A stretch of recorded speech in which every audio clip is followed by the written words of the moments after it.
Podium, reaching you from the Sierra Leone Broadcasting Corporation. The Sierra Leone Social Work Steering Committee will be organizing a two-day national social work conference starting tomorrow, the 21st of March, on the theme Respecting Diversity Through Joint Social Action, where the conference aims to bring together social work practitioners, educators, and social welfare agencies to discuss, validate, and adopt the regularization of a national professional association for social workers, among others. The steering committee comprises social work schools, social workers Sierra Leone, and the Sierra Leone Association of Social Workers, and they are working in collaboration with the Ministry of Social Welfare. Well, in the studio to talk more on that, we have the coordinator of the steering committee, Michael Michel Conteh. Welcome to the program, Michael. Thank you very much. Give us a background to all these arrangements. So the profession social work seems to be a relatively new profession in Sierra Leone because the conversation around it has not been loud for now, and people seem to not understand what it's about. But in simple sense, it's a profession that seeks to empower people and community.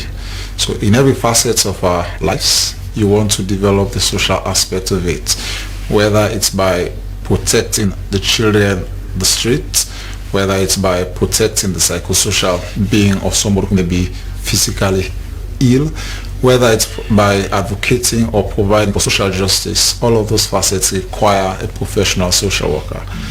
Of course, there has been professional work done by different people, but there has not been a unified voice to ensure that it promotes the profession. In fact, that's one of the reasons why we're taking into cognizance the different strengths of the different organizations, welfare agencies, individuals and professionals, including social work schools, to come together, have a conversation in the discussion around having a national professional association. This professional association would be the body to seek the welfare of its members, but also promote the profession. Maybe just after that, we start having a conversation around possibly asking for the regularization through probably an enactment of a bill to ensure that we have an accountable process to which professionals can be asked to go according to ethical standards. Okay. Do you see yourself as a social worker? I do. I do because apart from the fact that I am a graduate of social work, I'm also into one of the areas of social work, which my focus is social protection. There are others whose focus are on child protection. There are others who do gender empowerment. There are others who fix their own professionalism on mental health. There are others that are psychosocial support. But for me as a person, I do see myself as a social worker.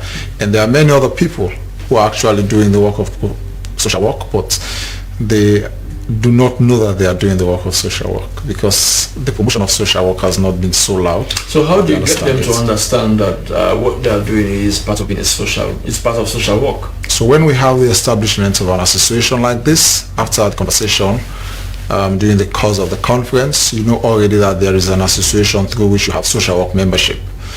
The social work membership will be there to help promote what the ethos of social work is. But also more importantly, like you have the regulation of the media profession, where you have, apart from the Sierra Leone Association of Journalists, you have the Independent Media Commission that came into existence as a result of an act. And you have, like the legal profession, apart from the Sierra Leone Bar Association, you have the General Legal Council, same to the medical profession. These councils or commissions, whatever you call them, that are enacted actually look into the ethical standards of these practitioners. So you already have a way to ask them to account for their actions during the course of professionalism. So you also want a social worker to be like that. You also want a situation where you converse or you tell a social worker something confidential. The social worker should keep that confidentiality to its chest and ensure that it gives professional advice. But if the social worker crosses the line, then you have somewhere to ask for account of the social worker. That's why just after the establishment of the association, the next conversation will be about enacting the regulation of social work. What has been the buying of government in all of this? Because for now, the Ministry of Social Welfare employs many of those who have undergone trainings who are social workers. Others are found in the NGO world. But I mean, the government on a large scale has many of its employees who fall under the category of social workers.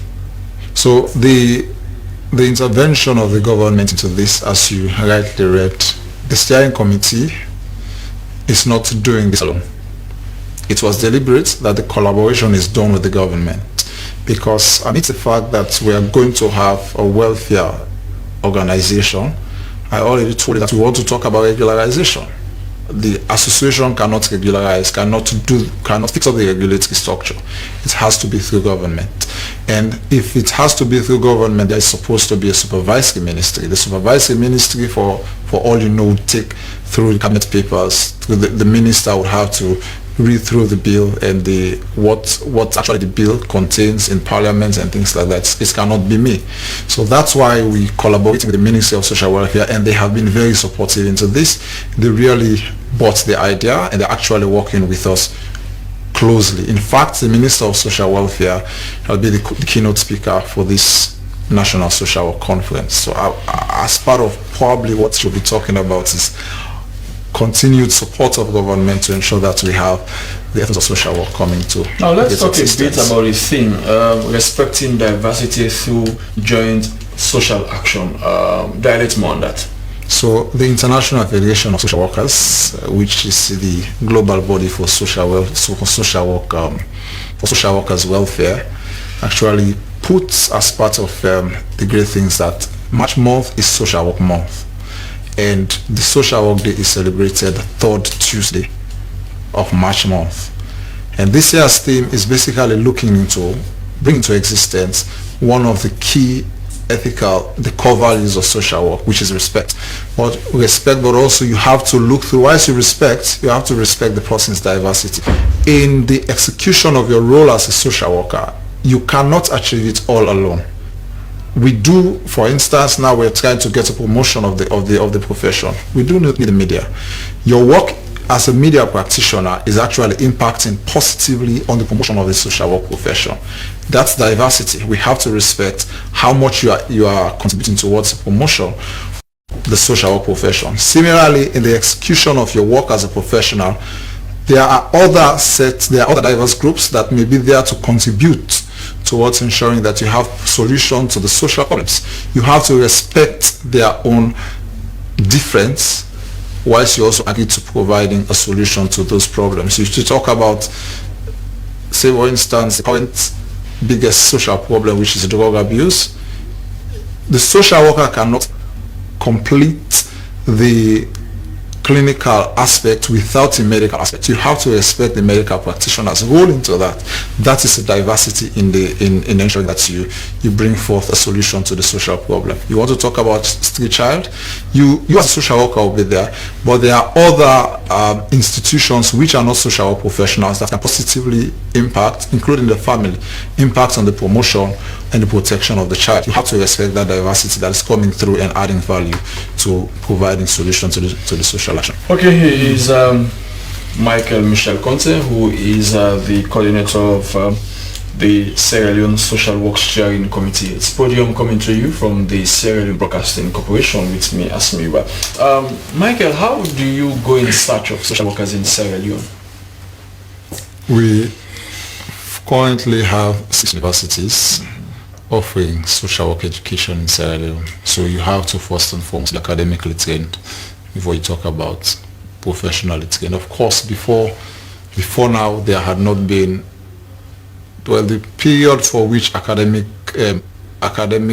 training for social work came into Sierra Leone had not been very long. So you understand that there had been people who have been practicing social work in inverted comma, but they had not been guided before now.